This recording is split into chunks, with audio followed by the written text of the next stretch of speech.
What is up, ladies and gentlemen? It is your boy, Steven D. Alongside me, I got Cameron Scott in the building. It is the Miami Sports Music Power Hour, and we are two people short, but that's okay. The hope is Solo D will be joining us in a little bit. Jamie Bahamas wasn't able to join us tonight, but that's all right, man. What's going on, man? How are you doing, Cameron? Good. Busy week, man. Busy week of sports, busy week of work. How you doing? I am exhausted, tired. Take your pick, whichever adjective you want to use. It's been insane. It's been a crazy week. How are you? What did you do anything fun this past weekend?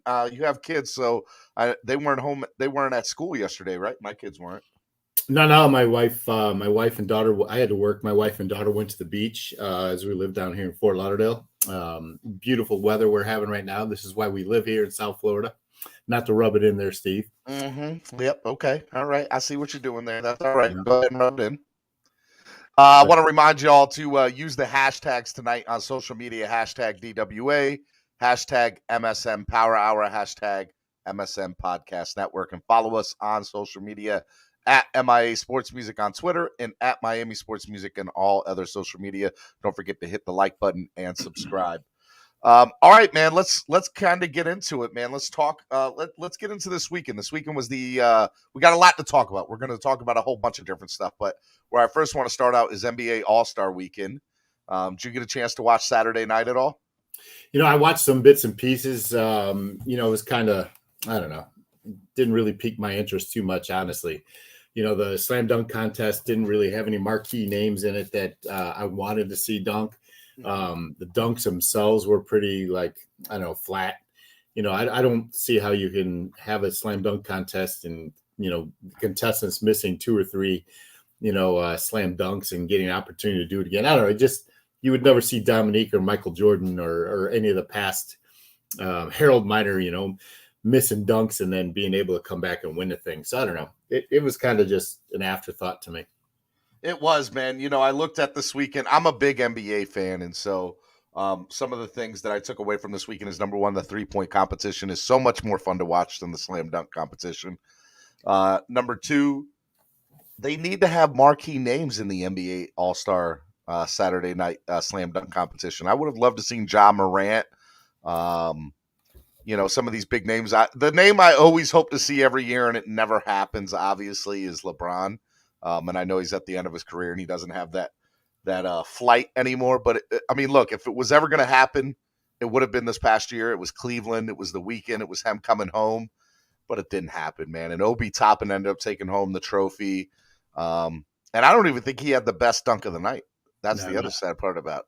No, he didn't. I read on Twitter, and it's not my idea, but I thought it was a fantastic idea. It's like, wouldn't it be cool to have like two-man team dunk contests? Like, your two-man team, the most points for your two-man team, you can interact with that player, they can lob with that player, but you got to be a teammate, like a legit teammate, like two Chicago Bulls, two Heat, two Lakers, two Jazz, whatever. I thought that would be pretty cool. And someone else suggested that it could have been an all Chicago Bulls slam dunk contest, and we would have had the best slam dunk contest. It's entirely plausible. MJ was in the building, and so you could have done it. Could have had it. There's no doubt about it. Not to have Zach LaVine and Jones Jr. in the slam dunk contest. Those are two of the top high flyers in the whole league, man. Well, that's because you're a Chicago fan, but we're not going to go there. We're not. No, I'm a Heat fan, but those two are like legitimate, slam dunk champions. They are, and they're great, man. The other thing, for Sunday, before I get into Sunday, the other thing was. Some of the interviews, for example, LeBron said two pretty big things. Number one, said that a potential return to Cleveland was not out of the question down the road, and number two, him playing with his son Bronny. That's why he's still playing, is he wants to play with his son Bronny. And there's never ever in the history of the NBA been a father-son combination to play. And whether you hate LeBron or love LeBron, I still think it'll be pretty cool to see LeBron play with his son in the NBA. No, it absolutely would be cool. It would be really cool to have him play with his son. I saw that commercial that he has out with the old LeBron talking to young LeBron. That's pretty cool too. I don't know. We'll see. I like it. All right. Next thing up that I thought was pretty big from the weekend was Juwan Howard. Juwan Howard making waves, the Michigan head coach, getting into a brawl after the Wisconsin game. Did you watch that? What did you think of that? Did you see that? I did, man, and I think it's vastly unfair that only Juwan Howard is being suspended. I don't, I think both coaches were equally as culpable. 100%. Juwan Howard, was reacting to being touched first himself, but regardless, like both of those coaches should have had the proper sense of mind to walk away from the situation, and because they are still the leader of young men. They're still representing universities that,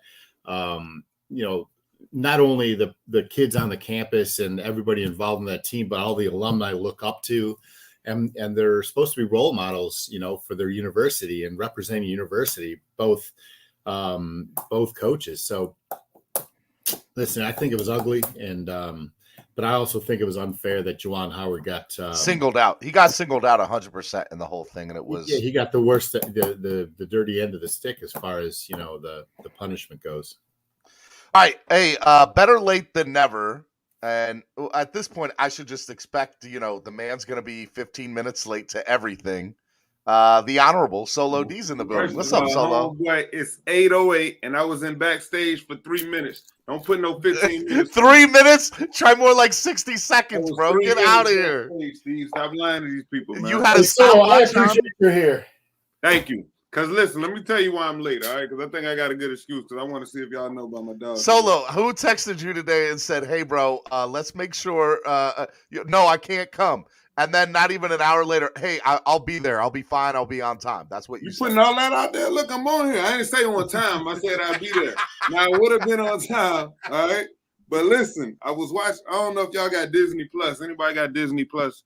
Put it in the comments. But look, they got the National, what's the thing called? National Geographic. Yo, that channel hard as hell, bro. I've been like stuck on that all day. What are you watching? What are you watching? Right I was now? Watching this mountain climber story, bro. The Solo. I saw that one this morning. He was raw. That's too. Really good. But I was watching this sad one just now, man. This dude Alex, what's his name? Alex. Damn, I'm gonna mess his name up, but he died.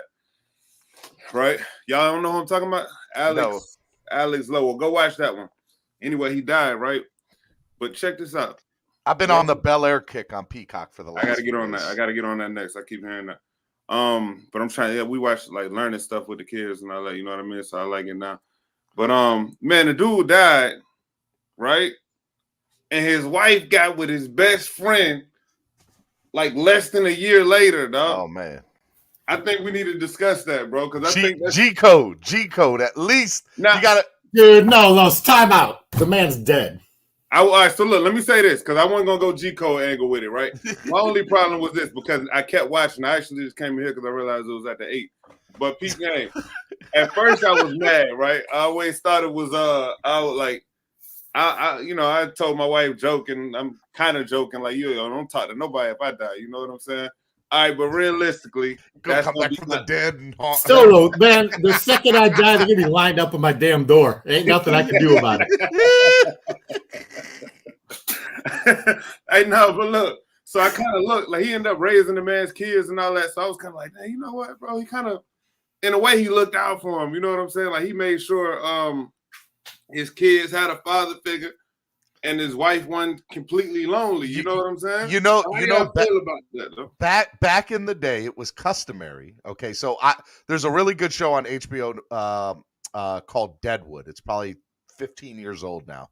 Mm-hmm. But the main character, Timothy Olyphant's character, his brother dies, and he marries his brother's sister, or his brother's wife. I'm sorry, his brother's wife.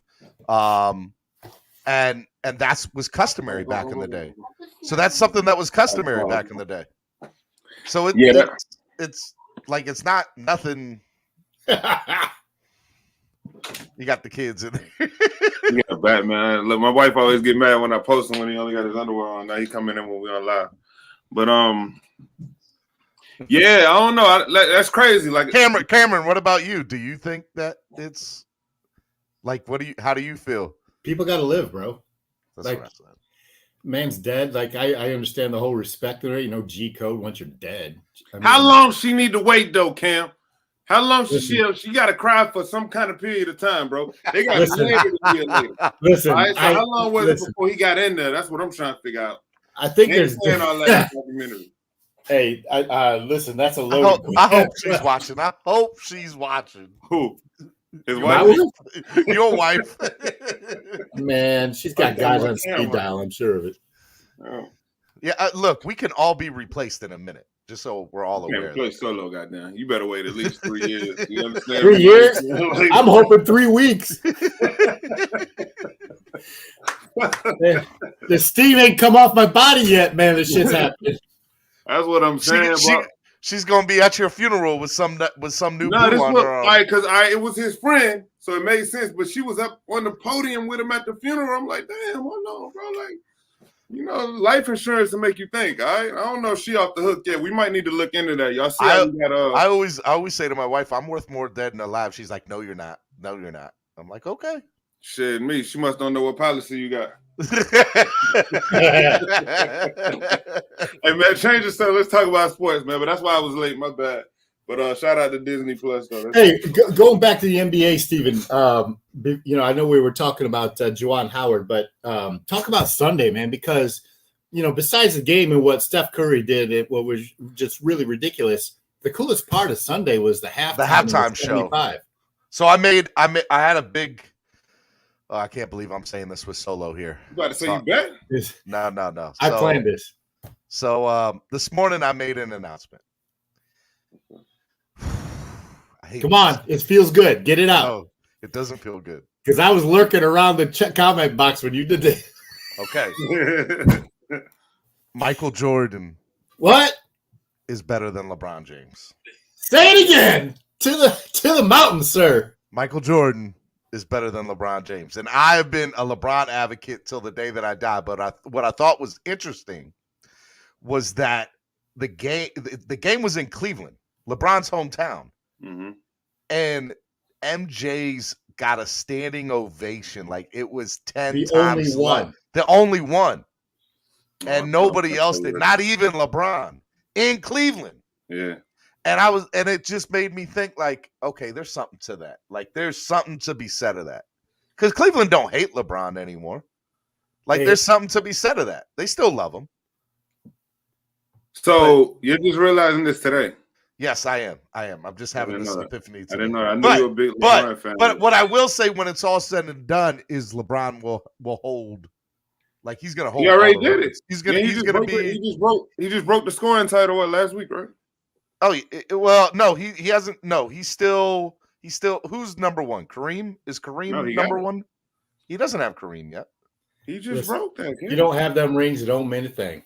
No, not the rings. Not the rings. The scoring title.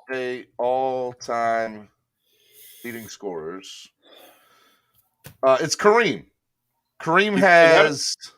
Yes, he has 38,387 points. LeBron has 36,559.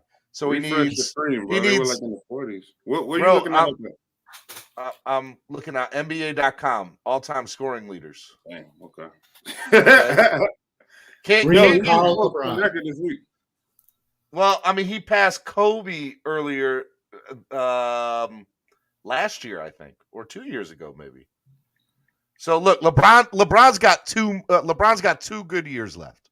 Hey, I want you to take a look real quick while you're looking at that list. Michael Jordan's at number 5. Yep.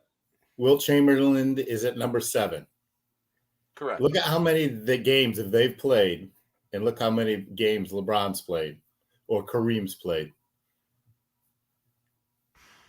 Yeah, it's a lot. It's a lot. It's a lot. Put it on the screen, Steve. Put it on the screen. Michael Jordan has all right, 1,072 games played. Yeah. You can't really see it on here, bro. You can't see that. You can't see that. Look, LeBron, put it this way. LeBron's going to do it, though. But he probably will do it in the most games. But you know what's cool about Kareem and Wilt Chamberlain? is they're in the top 10 all time, and so is Moses Malone, without a 3-point field goal system, like no 3-pointers. Kareem had 1 3-point made, Wilt none, Moses 8.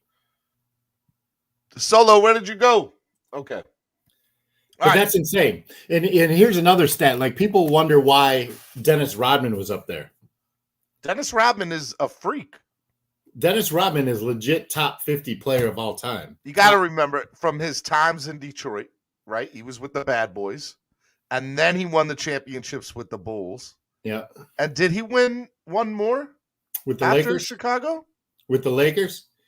Did he? I don't remember. But my point is that there's only 2 players in NBA history that have more rebounds, 50% more rebounds than points scored in the NBA. Dennis Rodman is one of them. Rodman won. No, he just won in 88, 89, and 90. He won 5 times. One with the Bulls 3 times, one with Detroit. the Pistons twice. Gotcha. Detroit twice with the bad boys of the NBA. But listen, Level 2 Noob says I take Bird and Magic over LeBron. Get out of here with that. No way. Level 2 is not wrong. Bird. No way. Bird would eat LeBron's lunch. Yeah, y'all just ain't gonna be. Look, y'all got to put some respect on LeBron's name. You're not even old enough to understand. Put some respect on LeBron's name. You're not old enough to understand just how great a player Larry Bird was. I've never seen a player get more hate than LeBron. That man gets more hate. Yeah. How about Tua? That's the key thing. Nah, rightfully so. Tua gets. He should be. That man should get hate, but LeBron James shouldn't. LeBron's hate has a lot of like undercover shit to it too. You know what I mean? You got a lot of Heat fans. What are you talking about? That's the man's never done. The man's never done anything remotely bad off the court. Steve, I'm talking what you're talking right now. You got to listen. A lot of this shit, like LeBron goes against number one. The biggest thing going against him was he's been compared to Jordan since he came in the league. So automatically you got Jordan fans like, what? They've been hating on this man for 18 years just off that alone. You know what I'm saying? Then the switching teams and the decision and bro, some people just hate greatness. You know what I'm saying? But the biggest thing is everybody on this call is over 30. You know what I mean? At minimum. You know what I mean? So if you came up, which I didn't, actually, now that I'm realizing I seen LeBron way more than I saw Jordan. I was a kid watching Jordan. You know, and I'm vice versa. Yeah, so exactly. That's why it's hard to argue with you, Cam. But you know what, Cameron? You're fully attentive watching Michael Jordan play. You know what I mean? Cameron, Jordan, but Cameron, do you remember Jordan coming into the league? Absolutely, man. We celebrated in Chicago because he was the baddest man on earth coming out of North Carolina. And so I want to ask you that, bro. LeBron or Jordan never won till Pippen got there. He could never get over the hump. Listen, he had nothing around him. Are you kidding me? Listen, his rookie year, though, against Larry Bird, against the Chief Parrish, McHale, who was the point guard, went on to be a coach. Anyway, for Boston, that man went in there in his rookie season with nobody around him and dropped 63 on their heads. In the playoffs, right? In his rookie season. Like a bad man. I always tell people this all the time, and I get so much flack. I get so much flack for it, but there's truth to it, right? LeBron went to the NBA Finals with nobody in Cleveland. He took a team to the finals on his back. They got swept. They got swept by San Antonio. Why does Mo Williams keep getting disrespected like this? Oh, come on, bro. They didn't have nobody on that team. No Zeldrunas, Ilgauskas, none of that, bro. They were great. Like, and it never gets the respect it deserves because he did. Yeah, mind you, I say the same thing, man. But it's ridiculous. It's ridiculous. But LeBron, I'm gonna be real. Like, I hated on LeBron before he came to the Heat strictly because I was a big D-Wade fan. And I hated on him the first year after he left the Heat because I was mad. And I was like, yo, he's not going to get another ring. He did, by the way. He did. After that, no. The first year he didn't. The first year he didn't. And I hate it. That's what I'm saying. That's what my hate did. That man, everywhere that man's gone, he's gotten a ring. For sure. I salute LeBron, bro, to be honest with you, bro. Like, I don't understand people can talk down on him. Well, two things. Here's what people are going to say, right? He had to go to Miami to win it. He had to go to Miami to win 2 and team up for a super team, which is bullshit at the end of the day. Nah, get the hell up out of here. Why didn't he do it otherwise? Look, man, that's the NFL that's the NBA that we live in now, right? And then they're going to say about the bubble championship, oh, it was the bubble. You know, it was like it should have won wasn't a that. real season. They know what they need to say is the Heat were down 2 superstars and was still taking it to their ass. That's what they need to say about that. Oh man. Listen, LeBron's a great player, right? He's a great player, maybe the greatest of his generation. Although Steph Curry could have something to say about that. But listen, he'll never be on the status of Jordan for a few different reasons. Not only what he did on the court, but what he's done. Michael Jordan brought to the league. Brought to society and culture off the court. That's a fact. 100%. You know, I mean, I never argued that. I ain't never said LeBron was better than Jordan. I ain't even like LeBron most of his career. But I don't like, you know what I mean? Like I don't think he gets enough credit. But yeah, I'm not. Hell no, I wouldn't. One last thing I want to talk about Sunday, and then I want to get some other topics before we get in. And I hate saying his name because I'm a hater. I'm a hater with the sole purpose because of what he's done to LeBron. LeBron would have more rings if it wasn't for this man. Steph Curry drained 16 threes in the All-Star game. Like, that man can be anywhere on the court and drain it. I've never seen somebody that's automatic like that. Like, Reggie Miller comes to mind. Reggie was great, right? But, like... Cap, you can't put Curry over Kobe, dog. I didn't say he's better than I never said he's better than Kobe. I never said he's better than LeBron. No, I said but Steph, like his shooting is like if I've never seen anybody just be able to like make the basket from anywhere on the court they want. Hey, look, I don't take nothing away from Steph Curry, bro. He's amazing, right? But I'm gonna tell you something, bro. The whole game of basketball, now you're gonna see a bunch of Steph Currys. Everybody's shooting now. You got 10-year-olds shooting. You know what I'm saying? So, yeah, what he's doing is amazing. I don't take anything away from him. But like Cap just said, he basically put him over Kobe. Hell no. It's too many dollars. You don't go against Joe says Steph Curry only became great after the rule change with no hand checking. Yeah, like, I mean, bro, he's doing some amazing stuff. He's the greatest shooter ever, period. You know what I'm saying? But it's a different kind of game, bro. Like, you can't put him on a list with people that were driving to the hole and shooting threes. You know what I'm saying? Agreed. Like, no, and playing defense. You know what I'm saying? Like, it's a different game. Yeah, hell no. But he's definitely the innovator and the pioneer for where the game's about to go, for sure. Because not everybody's shooting. I go to the gym, bro. You got the most random people. You won't with me shooting in the gym? Yeah, but salute to him, though. He cool as hell. He dope to watch. All that, man. I think, by the way, matter of fact, put this on record. It's going to be the Heat versus the Warriors in the finals. All right, go ahead. That's not a bad prediction. Like, that's a pretty good prediction, actually. I'll take that. I think it's going to be Bulls and Heat in the Eastern Conference Finals. I take it. We go 7. Long as we go 7 with them, I'm cool. It's gonna be a really good Eastern Conference Finals. All right. One other thing from the weekend. I don't know if you guys watched this, but to me it was a big deal. Daytona 500 NASCAR. We obviously have history with NASCAR. Solo and I, Miami Sports Music last year. But Bubba Wallace finishing second in the Daytona 500 over the weekend. He did. He did. It was really, really cool to see. But the reason I bring that up is because there's a really good documentary that came out today on Netflix about Bubba Wallace. Highly recommend it. Huge Bubba Wallace fan. And made me even like him even more. And he got a lot of hate on Twitter because he got out of the car and he was upset. He wasn't upset at anyone. He was just upset that he didn't win the race. He was disappointed in it. And he got so much hate on Twitter for being a crybaby. And it was like, this man is a competitor.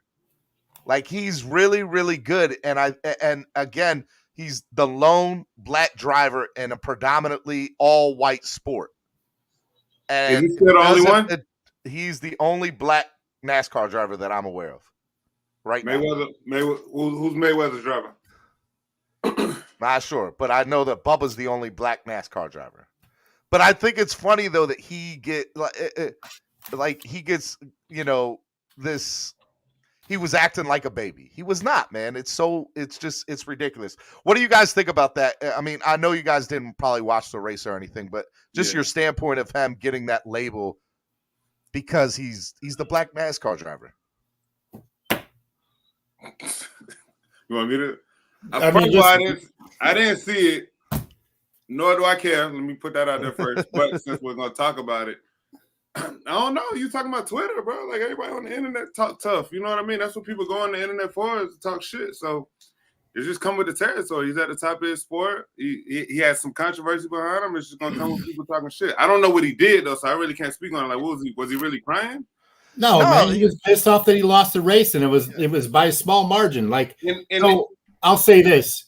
I think, regardless of the sport, especially if you're a groundbreaker, like Bubba Wallace is, the microscope is going to be extra hot on you, man. I know. And that's unfair to Bubba because, to your point, Steven, he's just being a competitor. But it's going to take some time for people to get used to that, right? I think it segue into. Did you have something else on it, Solo? Before we no. I was going. You know me. I'm gonna keep it real on here. I'm just going to ask y'all questions about. Like, no, go ahead. So what it was like? Y'all think it was a racist thing?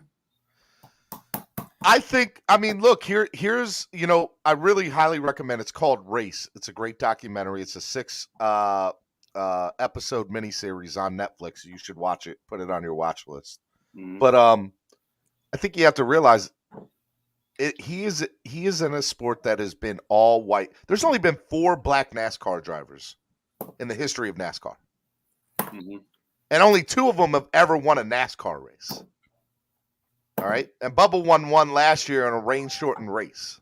The whole thing, like number 1? What do you mean? He was number 1 in the race? Yeah, he finished first. Hey, because the one we went to, he was what? He did not finish in the top 10. Okay, that's what in Kansas. All right, go ahead. But Shake Money says they hate Bubba Wallace because Bubba Wallace, I like that, because he put Black Lives Matter on his car and then accused him for getting the rebel flag removed from the arenas and cars. Cap for Life said NASCAR is weird at times. They just put asphalt on the hard rock for the Formula One racing. Miami Garden's going to be a circus in a few months, no doubt. What do you mean in a few months? It already is. Weeks, right? No, they called him a crybaby, not the N-word. That I'm not saying that they did. I'm just saying like he gets labeled as that, and I think it is because he's black. Like you said, he's breaking barriers, right? Like he in a predominantly, and you mentioned that like a white sport. It's not only like a white sport; it's a southern. It's a white sport. Southern. Sport. No, it's a southern sport. Yeah. Like born and bred out of the dirt tracks in the South, and so moonshiners. Put 2 and 2 together, man. Yeah. 100%. Yeah, my people made moonshine, bro. I'm saying y'all got all right, bro. What y'all talking about? You're gonna be a hillbilly to make moonshine. Speaking of race and accusations, and Brian Flores went on the I Am Athlete podcast over the weekend, and that was look, we'll get to that, but he did make a pretty big revelation, and one of the things he said is that he thinks he got fired from Miami because of his race. And part of the comment of what he said was there were things that I can't do that my white counterpart can do. And I found that very interesting because I always say on my morning show there can be 2 truths. And I think there's some truth in what he said. And I also think there's truth in he just couldn't get along with people, whether he was black, white, green, or purple. So I wanted to get your thoughts, I guess, overall on the episode itself, and then what your thoughts are on him doing that, because the Dolphins, I think, released another statement saying that the accusations of the NDA and him signing that, being forced to sign it, are false. We'll get to that too. Cameron, I'll start with you. Good job. I mean, if I wanted to see Omar Kelly eat a plate of food and ask stupid questions, I could just go Old Country Buffet. It was a waste of my time to watch that show. Other than, Flores had some funny things to say to Ocho Cinco, but outside of that, man, there was nothing new. There was no revelations. There was no hard-hitting questions. Omar, it was just a fluff piece for Omar and for him to get FaceTime on the pivot. So it's I'll be honest with you. I am actually, and he's been on a few of them. Cameron, I got to be honest with you. I know Omar gets a lot of hate, and he does from the list of the watchers on our channel. But he was the only one that asked any real hard-hitting questions. And every time he there did, was nothing new. Brandon Marshall sidestepped the question and didn't allow it to go any further. But there was nothing. There was no new revelations. There was no questions asked I think there were two revelations. Number one, we knew that he got fired because he couldn't get along with others. We never put into there that because he was black. The racial stuff came up for him getting the jobs. I thought that was the whole subject since it happened. That was him and getting and going out to get the positions in New York, Houston, and what was the other one? No, all right. So let me say this, right? Damn, I ain't even want to talk on this. But anyway, look, that's what I was gonna say, right? Number one, you might have misread that. I don't think he said he got fired because he was black. He said part of the reason I got fired because of my race. Those were his words. If you dig deeper into that, I think he was saying the setup of it, the setup of the whole situation, his whole being hired and what he was asked to do while he was there, on to lead into him getting fired. He was saying, I think I had to deal with something that maybe a white coach had to do. Now, Omar, when he said that, Candy, your point, because I think Omar actually made that show pretty good. I was impressed with Omar. Yeah, Omar was snapping. Like, he was actually the one putting the pressure. So what he said there was nobody else was.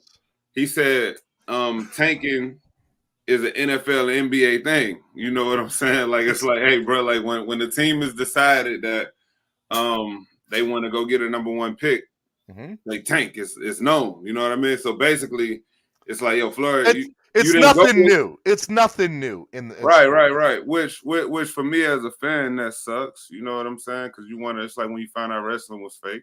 You know what I'm saying? But don't be telling wrestling fans that, boy. You're gonna get come on, bro. I respect that. I think wrestlers are some of the best athletes. That's a whole another story. But the storylines of it, I really thought some of that stuff was real when I was a kid. You feel me? We all did when we were kids. The storylines, I used to believe that shit. I used to, but whatever. So, you don't want to. Well, I mean, look, real quick, the question was put on to him. Give me an example, and he said they asked me to tank games. Yeah, because but so here's my argument to Flores with that. They would ask a white coach to do that. I don't think there's nothing wrong. Yeah, I think that's what Omar was saying too. This is what I will say, bro. Like this race shit is kind of sensitive, right? What I will say is I could kind of see that before he even came in, and I was hoping that it didn't happen like this.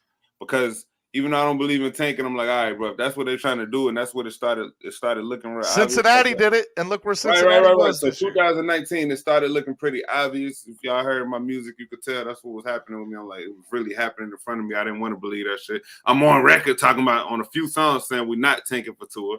You know what I'm saying? Like, I said that. So, because I don't want to believe that. I'm a football player, I'm an athlete. Like, who the hell would want to believe some shit like that?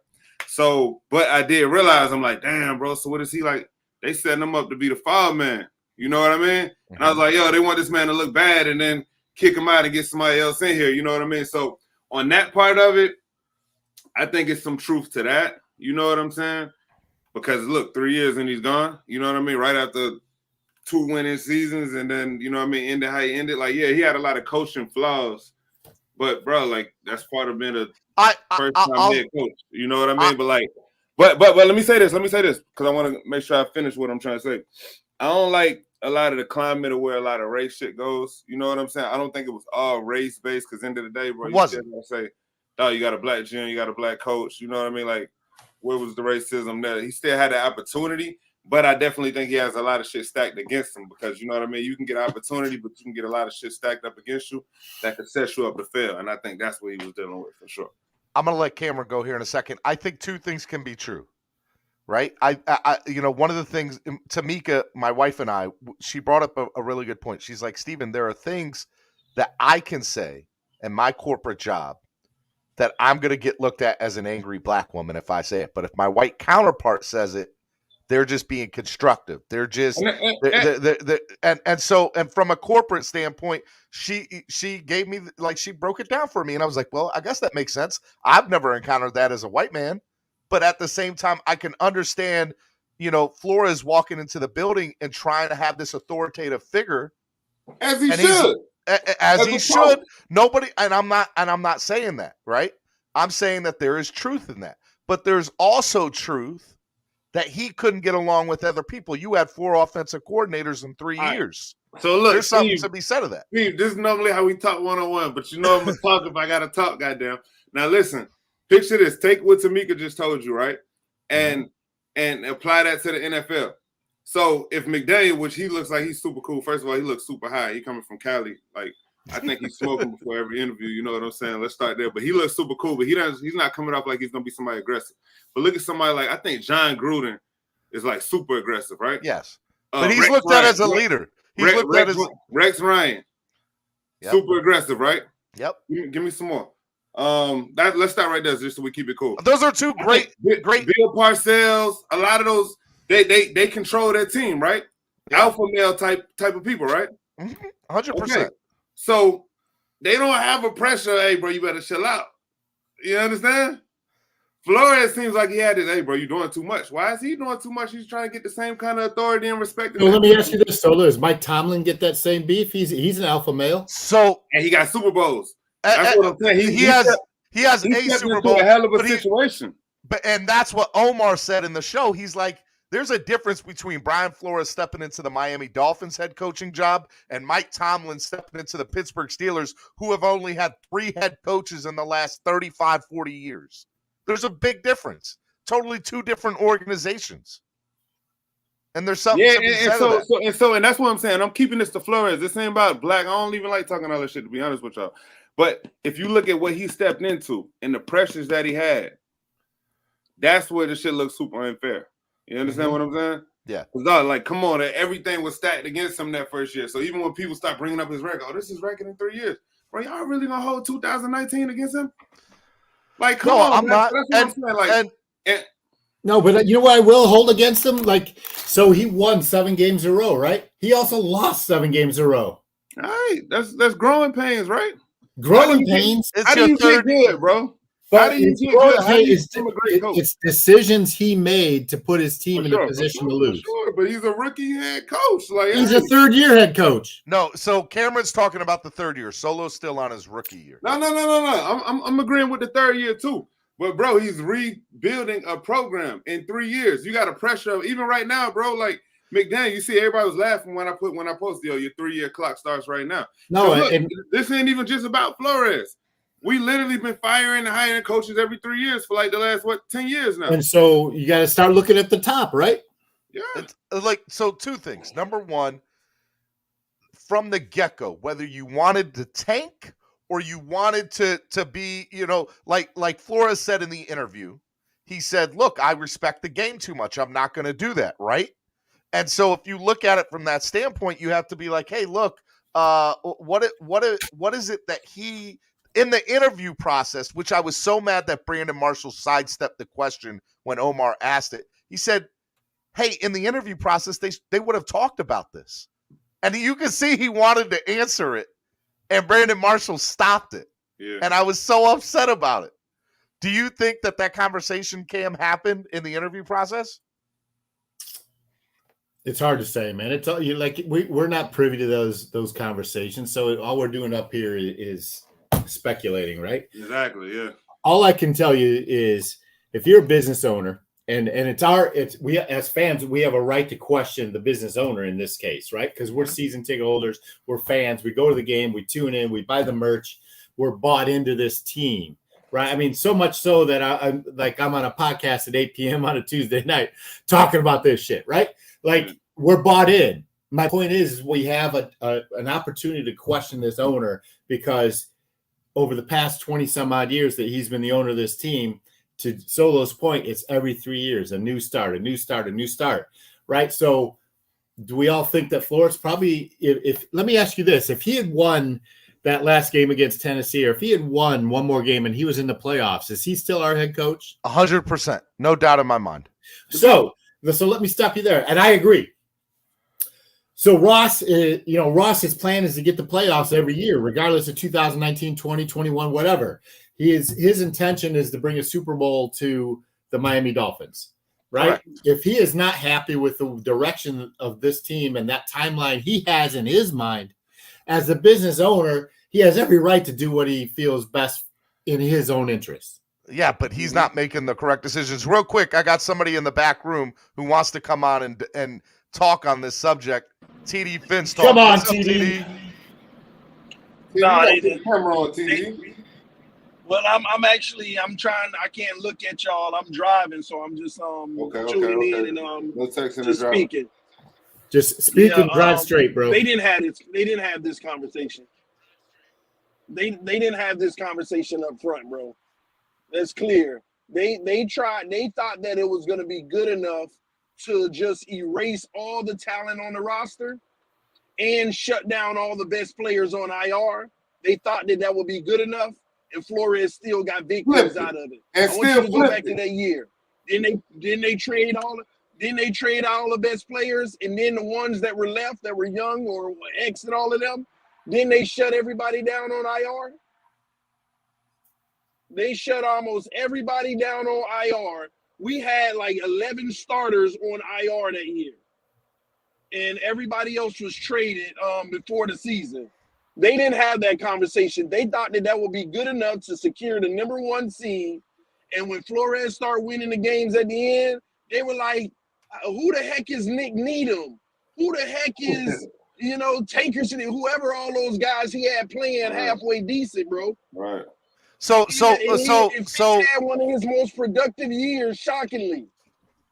This is a theory that I have. I have a theory that whether it was spoken in so many words or not, there was an understanding that Tank was in. We're going to gut the team. This is what we're going to do. Flo knew that. And I also think there was an understanding of, Flo, we're not going to hold the first year against you because we understand what this year is. Listen, this is probably all Flo knew. Flo only knew that, okay, the Tank is in from a personnel standpoint. I'm still going to do my job and coach. Do my job. I ain't going out here laying down. Yes, I'm so if you got to purge the roster, then okay, do what you got to do. But I'm still going to do my job. And let me tell you why it was important to do that. Because if you didn't do that, you wouldn't know about Van Ginkel, Zeiler, like all of those guys, Nick Needham. Think about all the guys who are great backups for us, bro. Like quality depth. You wouldn't have knew about those guys. Yeah. And you got to look like we got blown out by the Ravens, played decent the first half against the Patriots, then they killed us second half. Every game got better and better as he got more of a grip. They all started getting closer and closer. And that was in a season where you had Josh Rosen starting 2 or 3 games. Well, the game that comes to mind for me was Washington, right? That's what he put this in. And we ended up going for the win, and we ended up losing the game. But I remember saying to myself, I'm like, I like this aggressiveness. I like this guy. Hey, we should have won 3 more of them games. The Washington win? What about the bogus pass interference on Nick Needham? Remember that game we lost? What game? Who was that against? I forgot, man. They called a bogus pass interference on Nick Needham at the very end. We were up, and the other team got that pass interference call, and I think they kicked the field goal or something. But there were some of those games that we almost won, and we felt like we got robbed. Flores coached the hell out of a no-name team, bro. I would go as far to say, Shake Money said it was the Jets game. I would go as far to say it was the worst roster in the history of the NFL. Like worst, like constructive, like it was made to lose. It was made undrafted players. It was made to lose. Some of these guys didn't even need to stay on IR, but they kept them deactivated. Exactly. I remember them doing that. But let's pause for the calls real quick because you just brought up a key name, Josh Rosen. Where's he at right now, man? Don't get this man started on. I'm just saying, dog. Like, think about it. Like, Tua Flo went against the grain, man, and poured Rosen out and put Fitz in, and then that's when we really started taking off. They didn't like that. They didn't like that, bro. And I'm telling you, just like they put Rosen in, it's the same thing that happened when they put Tua in. Remember? In that Jets game when they first started Tua, it's the exact same situation. And this is what I'm saying. Like, I know I missed the conversation when Flo actually got fired. I wasn't on here that show. and I was cool with being out of it. You know what I mean? But man, like I'm telling y'all like this, right? And I love Tua. I met him. He's super cool, all that, right? Man, when I watched the press conference when they announced they were gonna start Tua, I'm a body language person. I read people's body language. I'm excellent at that. Flo's body language said that had nothing to do with him. You know what I'm saying? His body language said that had nothing to do with him. That man was going with Fitz. That's why every time Tua was messing up, he's putting Fitz in. You know what I mean? Like, it was different, man. But whatever. It's under the bridge now. I think it was a good interview. TD, what did you think of the interview? Whose interview? The I Am Athlete one with Flores. I just thought that, there was a lot of clarity. He said his piece and everything that happened. I think it also shed some light where it showed you that he was genuine about it by forfeiting that money just to be able to. Dude, y'all got to realize this man could have took his $6 million easy. Well, what do you think of the Dolphins now denying that report? They came out with a public statement saying that never happened. What never happened? Yeah, he's right. What never happened? That he was ever off, like he was told to sign an NDA. No, that's a part of the. See, that's a play on words. Yeah, you didn't tell him to sign it because it's a part of the normal process. When you get let go, they didn't tell him to go give the man his $6 million check right now. Tell him, give him his $6 million check. If you gonna say that we did not tell him to sign it, then send that man his $6 million check right now. So Armando, so this is the statement from the Miami Dolphins. The latest assertion by Brian Flores that Steve Ross mentioned an NDA to him is categorically false. This just did not happen, and we simply cannot understand why Brian continues the pattern of making unfounded statements that he knows are untrue. What are they supposed to say? Hold on. Let me finish. We are fully cooperating with the NFL investigation and look forward to all of the facts coming out, which we are confident will prove that his claims are false and defamatory. They're playing words here. Let me tell you why. Because it's not an NDA. Because it's not called an NDA. Didn't say NDA. When you sign, and he didn't even say that in the interview. When you sign your release, it is a part of the NFL contract that you will not speak negatively about the team or anything in it. That's just a general thing. Because let me tell you, if that's the case, then he might as well go ahead and go get his $6 million. Ask them what's holding that up. If he ain't got nothing to sign, then why ain't they sending a $6 million check? He definitely didn't say NDA. Cameron. Hey, it's what do you expect the Dolphins to say, man? It's all for the media. It's all the creative division, and that's wordplay, bro. Said, because they're right. They're right though. He didn't sign an NDA. Yeah, but I'm not saying he's right or wrong. I'm just saying that's what the Dolphins are supposed to say. Yeah, I agree. I'm saying that's the separation agreement. That's pretty standard for everybody to sign when they're leaving. Yeah, most companies do that. Most companies have something like that. And listen, you got to remember, regardless of what happens in the courtroom, what happens, in negotiations between attorneys, this is a case of public perception, cut and dry. Yeah. And there's no way in hell Flores is going to beat the Dolphins or the NFL in any court case, regardless of any, evidence he thinks he has. It's just not going to come to light. No one from the NFL or the Dolphins is going to say they're guilty of being racist and not hiring Brian Flores because the skin of his the color of his skin. That's just not going to happen.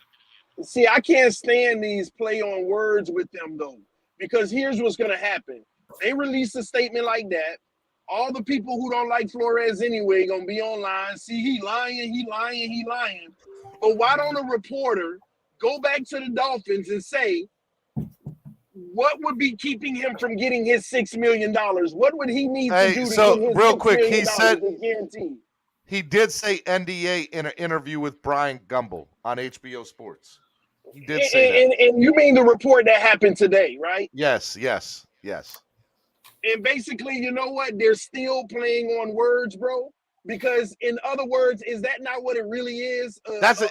It's just separation called unit? something different. It's just called Exactly. something different. It's what it is. So man. let me ask you, what possibly positive outcome can the Miami Dolphins have by even responding to this? Because they look, I think they look bad. I think they look bad. This ain't even about the Dolphins. This is really about Stephen Ross. Because listen, anybody who's wise in this situation, even lawyers, they know that public opinion in this situation with a court, a jury of his peers, is going to side with him. He has a greater chance of winning than they have in a public opinion. Whenever you talk about 2022, when the stats back up all his claims. You think Flores does? Yes, he has the upper hand in this situation because the stats itself shows that the NFL has a problem. The NFL has acknowledged that they have a problem.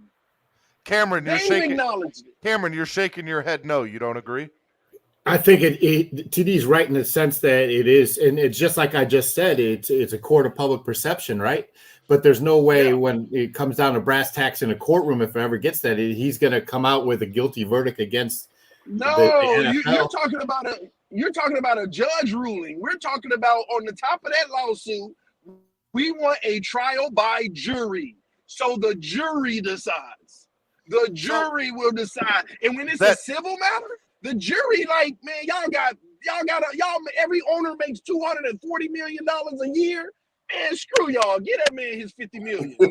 Listen, it'll never get to a court case. Like the NFL is never going to allow this to get to a civil court case. So what they gonna do though? They'll give them a fat check behind the scenes. The same way they did it with Kaepernick. They did it with Kaepernick, and they'll do the same thing with Flores. No matter what, he's going to win his money. The reason why the Dolphins are going so hard trying to prove him wrong is because Stephen Ross is under fire. But that's my point. That's my point, TD. Like the NFL don't care how many ducats they give Brian Flores as long as Brian Flores doesn't win in the court of public perception.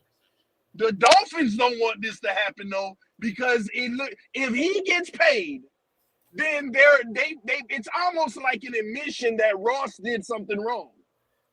Hey, and then we'll all be happy because Ross has got to get rid of the team. But my question is, if Watson settled his cases, everybody gonna be like, "Well, yeah, he did it." But TD, answer me this. It's the same thing. Like, if I work on a PR team, and and this comes out, I'm telling, we don't say anything. We leave it alone. There's no positive that comes out for the Dolphins even commenting on this. No, they're scrambling, bro. What do you mean? And they keep on commenting on it. They're scrambling, bro. Like they have to. You got to realize it's 2022, man. Social media is real. They have to say something right now. You're thinking about the old days. Brian Flores is the one. This man's going on every show, bro. He's on podcast. He's going hard, bro. I was surprised to see. He's the one that needs to keep his mouth shut. Because they will twist your words and you'll never be able to clarify. Because guess what? If a smart beat writer says, "Hey, Miami Dolphins," then what would Brian Flores need to do to get his $6 million? If they never respond, they still get the W by proving that he lied, even though he didn't, by playing with words, saying, "We never told." We lost TD there for a second. I mean, look, I'll say this, and what's funny about that is it's kind of on Twitter right now that you know they're even talking about like Barry Jackson. What did Barry Jackson just say? I thought it was very interesting. He proposed the question on Twitter. He said, let me pull it up for you. He goes, "Me too, Frank." He goes, Me three, Frank. He goes, "I do wonder if the Dolphins fans have lost interest in the back and forth between Flores and Dolphins and other teams.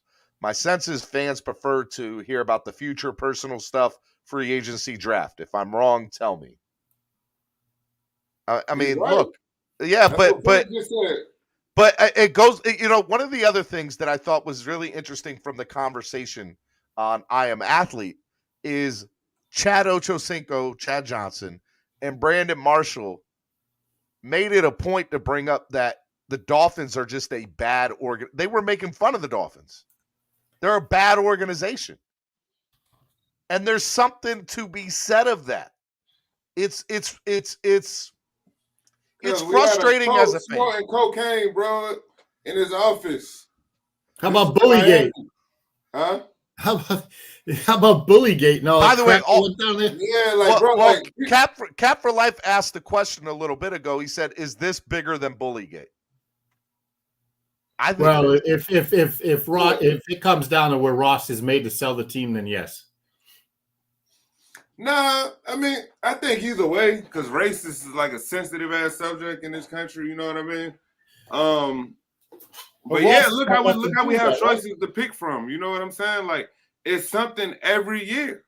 It's something every year. You know what I mean? Like, we not going nowhere. We inked in. You know what I mean? So I'm gonna go down with the ship no matter what. But like, man, like it's crazy, man. Like, we can't get to football. But you know what? That brings me to a point that I tell a lot of people I talk to. Somebody needs to study the psychology of football, sports in general in Miami. Like, Miami is a one-of-a-kind city. You know what I'm saying? Like, this plays a role into this. These people come down here. Look at 10 mil Cutler.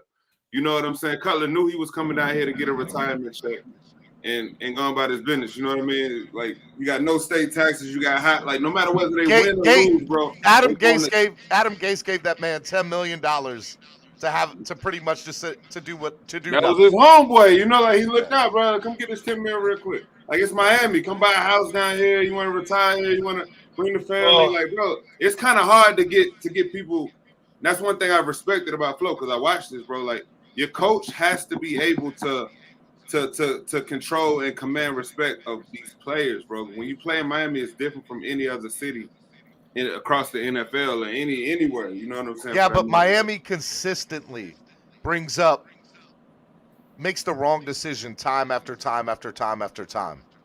Because everybody doing coke, bro. They chilling. They want to party, bro. Like, I don't know what you want me to say. Like, it's Miami.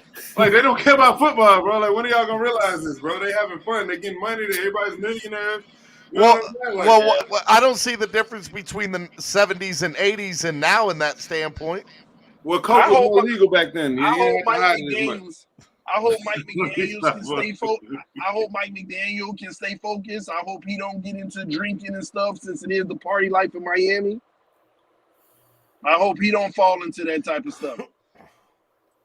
Look, man, I just want the Dolphins to be good again, and I don't know if it's going to happen under Stephen Ross's tenure.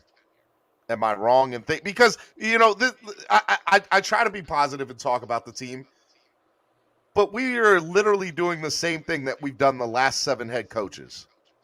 Why is Mike McDaniel going to be different? I want him to be. My optimism is there. We talked about this a couple weeks ago. You know, you can't really fault Ross for trying. He just goes about it the wrong way. He makes bad decisions when it comes to the Miami Dolphins. I see this as an unpopular thing right now, but once again, that's why I don't do these shows like that. I don't hate Ross like everybody hates Ross. You know what I'm saying? I don't like some of these accusations, but like, man, this whole time he's been just showing he's trying to win. He's not a football coach. He's not somebody that cares. Like, he cuts checks. Look at all them free agents he signed. Look at all these people. He has advisory, and he listens to his advisory. But he's listening to the wrong people. Then Solo. Goddamn. He switched. I just got through saying the same thing. So he has to be held responsible, because you know how there's a debate on whether it was appropriate to tank or not. People need to take a step back and say to themselves, why are we even in a position? What decisions and who made the decisions that caused us to want to tank in the first place? Who made the bad draft decisions and all of those in the last 5 years that made us feel like it was okay to tank in the first place? His advisory. That man rich. Listen, man, Ross down here. Y'all gotta understand what's happening in the Miami Gardens right now. Ross is a businessman. Look at F1. We were just talking about F1 a minute ago. These boys got tennis courts. They got all kind of shit going on in Miami Gardens. That man's a real estate mogul. He's about money. He hired some people around him to run a football team, and they garbage. Like, what do you want? But now he developed a relationship with them. He's like, all right, they run a game. They like, hey, let me try one more time. That man cutting checks. He cuts checks. Like, that's why the only thing everybody fire him, bro. Our owner cuts checks. Everybody's not Jerry Jones, and Jerry Jones don't look like he's doing that good right now. So what I'm saying is like Jerry Jones got Super Bowl rings though. exactly, but I guess for the last 20, everybody clowning him, whatever. But like bottom line, like the man is supposed to cut checks. He doesn't draft people. He doesn't handle free agents. He's trusting the people around him to handle that shit, and he's cutting checks. A lot of owners I hear about that have problems don't cut the checks. And I agree with that. But at some point, when the checks that you cutting ain't worth the result, somebody need to be held accountable in that advisory. And I don't see no movement happening in the advisory area. They got rid of your boy. What was your boy? What's the one they just fired? TD. Let me ask you something. He's already got an approved sale of the team by the majority of the owners. Like he's already approved. That's only because he didn't have a succession because he's 92 almost. He's about to be 92. Is the he? NFL Oh, he's 82, right? Oh, Ross that old? He's 92? 82? Well, maybe he's 82. Maybe I'm tripping. But he up there. I know he's up there, and he's one of the only owners because remember he just divorced his wife, and he's one of the only. He one of the only owners. Hugh Hefner, man, that man trying to be in the Sunshine State, going to Tootsie's, but he go in the room with on nobody's feet. But you know what? But TD, you hit the nail on the head. Like take over. He don't have nobody to take over his legacy that it'll fall to. So that was required of him to have a succession plan. Can we get through one show without talking about Tootsies? They need to give us some money, bro. They got look without talking about Tootsies. We give Tootsies all this free advertising. Solo, you and I need to go down there Saturday night and ask for a sponsorship. I'm telling you, bro. We need to look. Let's clip all these clips together. Us talking about Tootsies. They can at least give us some wings, bro. Yeah, because that's what I want. The wings. I want the wings. Naked, man. That's my only thing, man. That's my only thing with Ross, man. Is I'm like, yo, look at that picture. Everybody laughs at now. But I don't know what game we were getting blown out. But you had I'm saying Ireland, but it wasn't Ireland. Jeff, what's the man's name? The last game Tannenbaum. Tannenbaum, who still they be talking to him like he's an expert on TV. But anyway, Tannenbaum, bro, he was like slumped in his chair, and Dan Marino like this, and Ross like this. Yo, he got fired after that, bro. Like Ross is trying, bro. You know what I'm saying? Like, I don't know, man. I don't know how much we want from the owner, bro. Like the man's supposed to cut checks, bro. He did a hell of a job on that stadium. He is the definition of insanity, doing the same thing, expecting different results. So the issue is Chris Greer, man. If he don't make a blockbuster trade this offseason, y'all gonna remember this offseason more than any offseason you ever remember. Because this is the last chance for many options that you have out there. This is your last shot. He can't fire Greer now because he's definitely gonna be racist. So Greer's super safe. I know he ain't gonna fire Greer. I'm talking about Greer needs to make the right decisions this offseason. Cap for Life says his homeboy's the manager of the champagne room at Tootsie's. Well, you go talk to him then, Cap. We're gonna split the wings with you. Shit. I'm married, Cap. I need my wings breaded, man. I know. All of us are. All of us are. Every last one of us on this channel are getting us in trouble. All right, guys. This has been the Miami Sports Music Power Hour. This has been a lot of fun. I want to go around. Y'all promote your social media, final thoughts, whatever y'all want to talk about. Cameron, we'll start with you. Yeah, Cameron954 on all social media platforms. I want to give a shout out to TPP, the Cancer Challenge, the walk, the cycle challenge they got going on this weekend. Me and Solo will be down there for the event Saturday night. At least I hope I'll see Solo down there. But these guys are doing a good thing, and we're kind of affiliated with them and supporting them through a couple channels. So, I just want to give a shout out to the CEO, to everybody involved. 100K TPP. That's what 100K TPP. Mark Angelo, all those guys raising money. Danny Johnson. Fan of the year, Angelo. Hey, fan of the year, Angelo. Big E, the fan of the year last year, raising big money. Big E, I didn't win in his I just jumped in his little playoff contest, though. I don't like that. That was bad luck. I wanted to win that. Southwest Florida Fan Club. They're riding all the way from Naples, raising money for charity. I think they got over $38,000 raised. So, it's a good endeavor, and I just want to shout them out. First of all, we got to get our game up, bro. Like, goddamn, what we doing? Hey, y'all put some money in right now so we can donate something, man. Let me stop playing, man. Hey, so Solo D Music follow Miami Sports Music.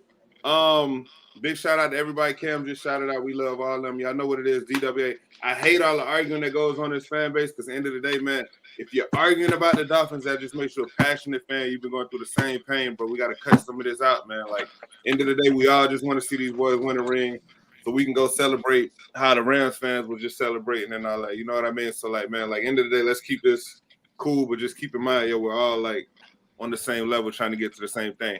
R.I.P. to my dog, Alex Lowe, who fell off that mountain and his wife left him.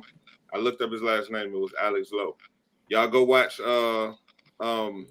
Disney, the National Geographic channel, and pay respects to them people. You know what I mean? I'm going to keep watching those shows. Y'all stay locked in with Clap Block. Well, you just giving away free advertising on our channel. Man, look, it was a good show, bro. They say word of mouth marketing is the best one. You know what I mean? They'll cut the check later, man. Big shout out TD. Big shout out Steve. Big shout out everybody in here, man. We out. Hey, TD, man, go ahead. Hey man, just like Solo said with the Rams, you know, so we can be like them. Hopefully, we go for broke and go get a real quarterback. That's it. Miami Sports Music's #1 Miami sports fan shows we have here. We got Cameron, we got Solo, we got TD as the special guest tonight. I appreciate y'all joining us. It's been a lot of fun. Make sure you hit that like button on your way out. Hold on, big shout out Jamie too. Like, don't act like you went in. Oh, look at TD. There you go. Now you cut it on. He I parked. was driving. I'm parked now.